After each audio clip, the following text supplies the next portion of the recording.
why the caged bird sings, which is present in the course this time in 2020-21. Sorry, 21-22 course. So let's see at this poem. This poem has been written by Maya Angelou,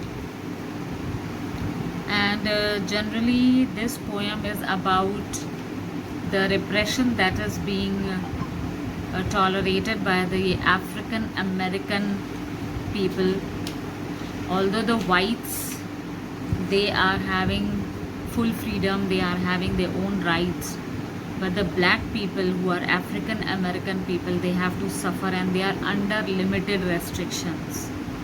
So this poem has been these situations of the black and the white Americans has been represented in the form of two birds. One which is encaged, which represents the black people of the America, and the other which is free, the bird which is free and flying all above the air, represents the white people of America.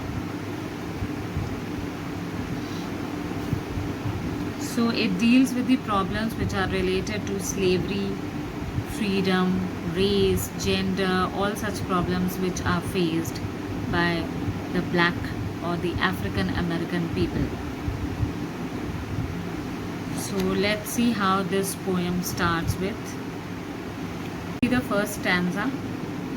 A free bird leaps on the back of the wind and floats downstream till the current ends, and dips his wings in the orange sun rays and dares to claim the sky.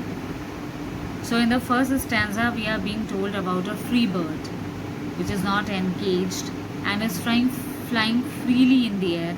It is the time of sunset when the sun is going to set down, and before that the sky turns orange. So here the free bird, he is leaping. It is leaping freely into the air, and it seems as if it is floating on the back of the wind, and then at times it tries to dip downstream, and then again it moves up, as if it is claiming that the entire sky is that of the bird.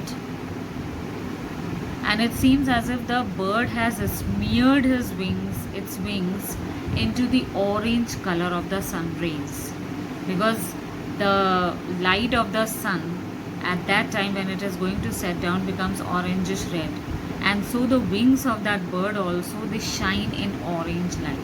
So it seems as if the bird also has dipped his wings in the orange rays. Second stanza says, but a bird that stalks down his narrow cage can seldom see through his bars of rage. His wings are clipped and his feet are tied, so he opens his throat to sing. But on the other hand, in the second stanza, they are telling us the condition, the pathetic condition of a bird which is engaged. That bird is present in a narrow cage where it cannot even move freely inside that cage. The wings of that bird are clipped so that it cannot fly. Even the feet are tied very tightly so that it cannot move about the cage. And the sight is seen through that cage. The outside world cannot be seen very freely. Only the, you can say, limited sights could be seen through that cage. So the bird tries to, you can say, it dreams of having some freedom to see everything in the open sky. So this bird is actually in anger and it is helpless, but it cannot do anything. The only freedom that the bird can have is to sing with a full throat, right? So the free bird can enjoy the full sky, but this encaged bird only has one freedom, and that is its own voice, with which it can sing with a full tone. So in other words, we can say that a person who is restricted naturally also dreams of being free. He feels helpless from inside, that how can I be free of this current situation?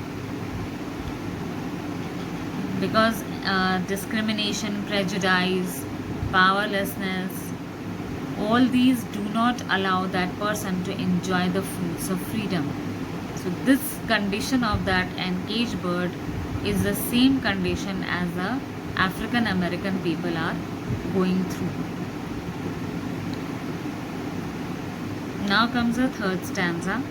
The caged bird sings with fearful trill of things unknown but long for still, and his tune is heard on the distant hill, for the caged bird sings of freedom. Now here when the caged bird chooses to sing, it sings first of all in a fearful voice, right? So here the poet is trying to tell us that it is afraid of many unknown things, that what will happen in my future, but it is still longing to be free, to be free of this cage, but long for still, and his tune is heard. And he sings in such a loud voice that his tune can be heard on the distant hill also, because the caged bird is actually singing of freedom. It cannot do anything, nobody can free it from its cage, but actually it has the right to dream of freedom. So it is singing about freedom. So here we can say that no fear can stifle his voice. Whatever he wants to sing, he can sing in a loud tone, and that sound can be heard in different countries also. So here the voice of the oppressed people could be heard by different countries. Different countries can realize what the oppressed people are going through at this stage. Now comes stanza 4. The free bird thinks of another breeze, and the trade wings soft through the sighing trees, and the fat worms waiting on a dawn bright lawn, and he names the sky his own. Now here the free bird, the free bird is free. So it thinks of another breeze coming through so that it can fly along with that wind in a very high height in the sky, and he can enjoy the sighing of the trees, because when you can see fast breeze of winds blows, and the trees, they produce a sighing sound. So the bird tries to enjoy the sighing of the trees. He can find his own food, right? And he can claim the full sky as his own. He can look down that there are small worms, so that he can just dip down, pick up the worms, and then eat them up. And it seems as if he has written his name on the whole sky, that this sky is mine. But on the other hand, the encaged bird does not have any right even to come out of the cage and see the entire sky. So this is the same condition of the oppressed people, of the African American people.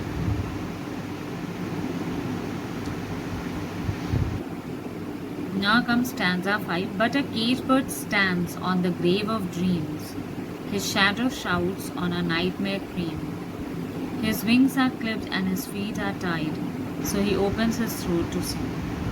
So here we are seeing that the caged bird is standing on the grave of his dreams. He knows that his dreams cannot be accomplished, but still he has the right to think about freedom. So he shouts. You can say sings in a very loud voice. Okay, and even the shadow of that bird tries to shout and tries to haunt him as if it was a nightmare. Sometimes the bird itself gets afraid of his own shadow. And here again we are told that the wings of this bird are clipped and the feet are tied, so he cannot be free. So the only thing that he can do is open his throat to sing. That means he tries to sing in a very loud voice.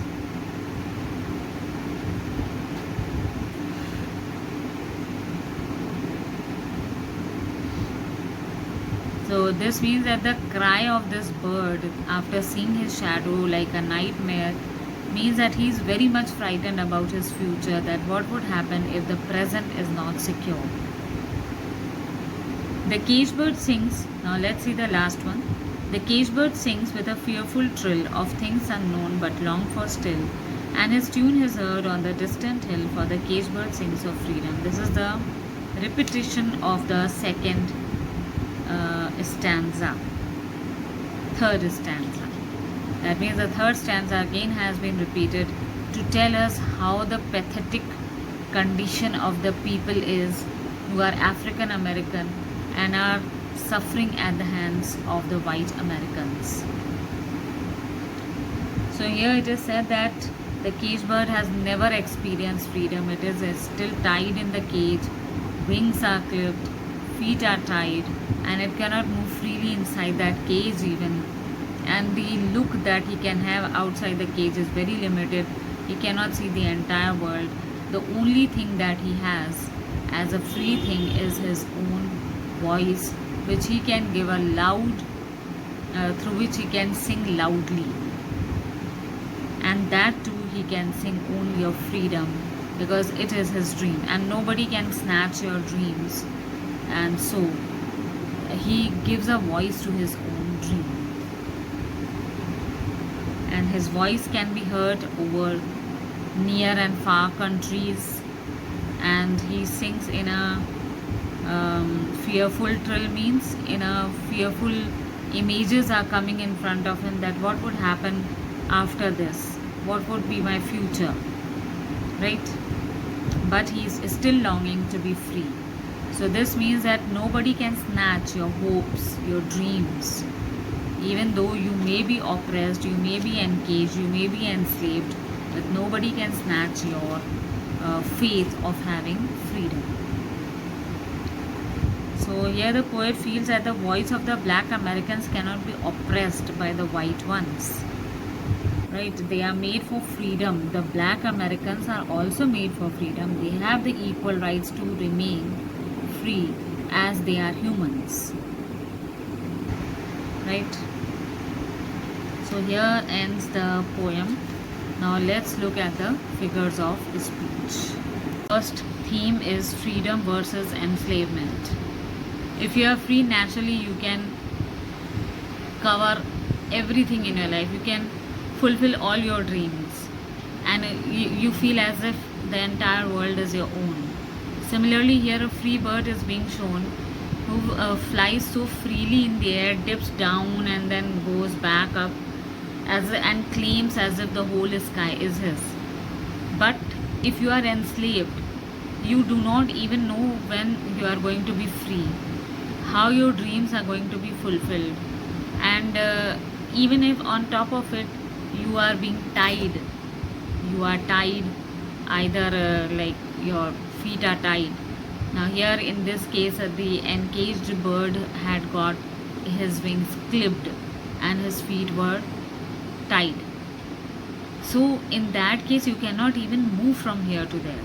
You do not have the freedom to move inside the cage also, inside that room in which you are being entrapped or enslaved.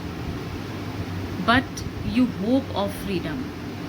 You feel that you are also a human being and you also have the right to live freely in this world. You also have the right to live just like any other white people.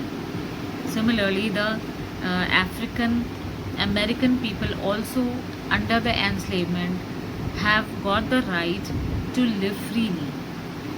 They do not deserve being, you can say, restricted under limitations. So here also the encaged bird also feels that this is not the place for it. It also has a right just to freely fly in the sky just like that free bird. So most of this case is that through the encaged bird we come to know that how the harsh life of the people must have been of those African American people. They must have been suffering at the hands of the white people. But still they are continuously struggling not to surrender before the opponents. Similarly, this encaged bird also feels that I have the right to live freely, and so with the help of his throat he sings in a loud voice in order to express his dreams of freedom. Then comes the second one is racism and slavery. See, on the basis of racism, many people have been differentiated in this world,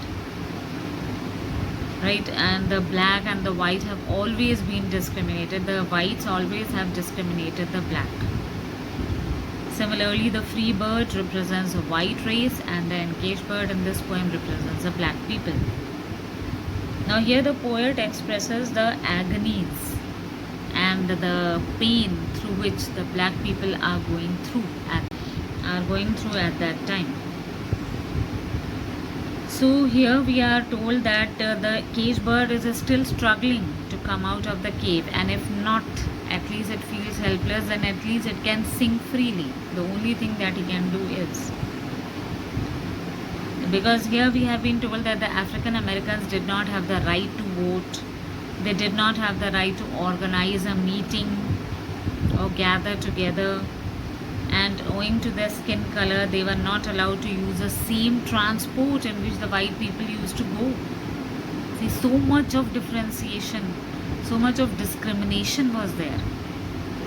They did not even have the right to use a public transport, the public toilets, which were made for everyone. Only the whites could use those public toilets.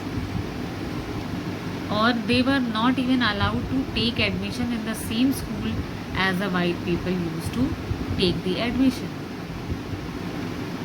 So here the caged bird represents this community which was being oppressed, and so much of restrictions was there in that black community.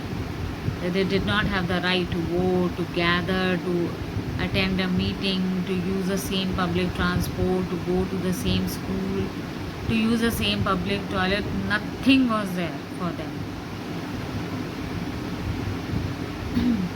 Now comes the third theme, and that is voice against oppression.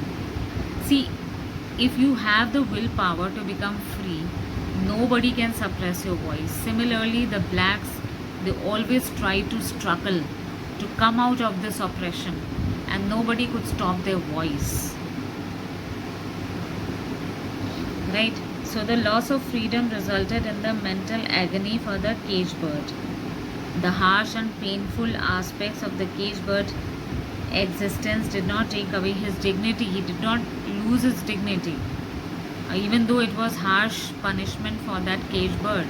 Similarly, the blacks, they did not lose their dignity. They were constantly struggling for freedom. So the singing of this bird is actually the rebellion of the black Americans against all the oppression done on them. So this song gives us the symbolism of the inner strength and hope that the black people had, that one day they too would be free. Right? Now comes the figures of speech, in which we have got tone and diction. Here the poet's attitude towards the subject of the poem, whereas diction refers to poet's choice of words. See, diction means you create your own words. If you try to look these words in the dictionary, you will not be able to find the meaning. So when a poet is so much indulged in writing a poem, he can use his own choice of words by mixing some words. So here the poetess has used diction. The tone of the poem is calm and direct, but very powerful also. And by this poem, Maya Angelou is giving us a vivid picture of the trapped bird and the differences between a free bird and the trapped bird. So here there are some words like narrow cage, bars of rage, then fearful trills. All these are the diction words that she has used. And also they represent what is the life of the African Americans. Then comes allusion. It is a reference to other works or cultures in either prose or poetry. And here she has used allusion.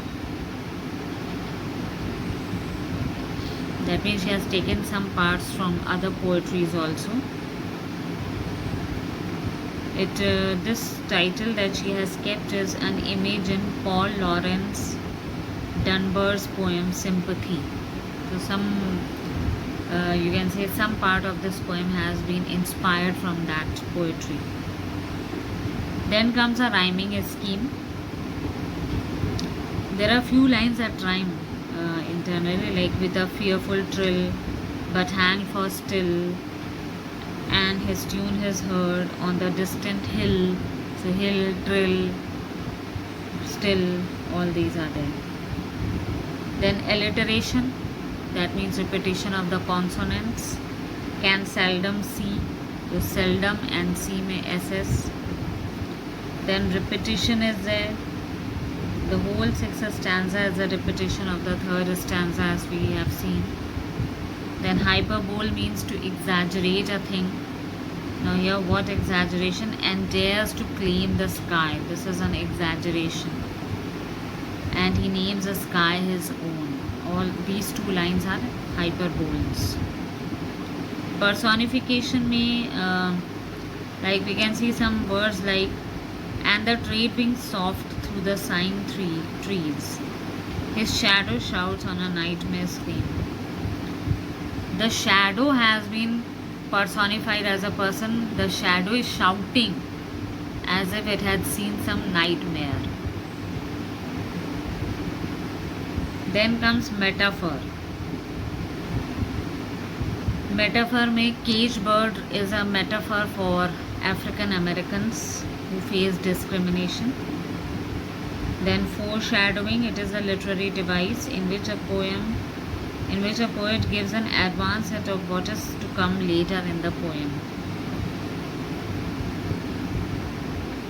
Okay, so like some words are there like grave, nightmare, all these, they all represent what more has to come in the poem. Then the imagery mein there are visual imagery. So the poetess has given us a visual imagery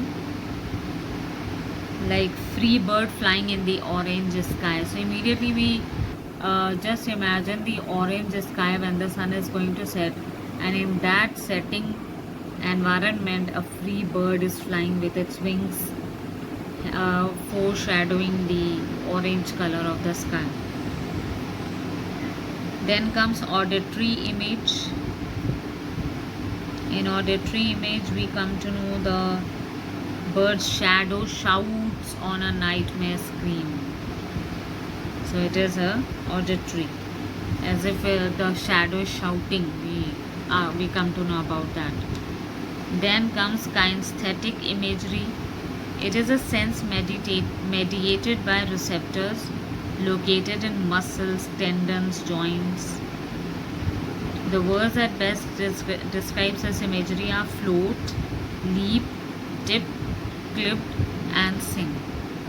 So kinesthetic imagery means something related to the movement of the muscles, tendons, ligaments, joints.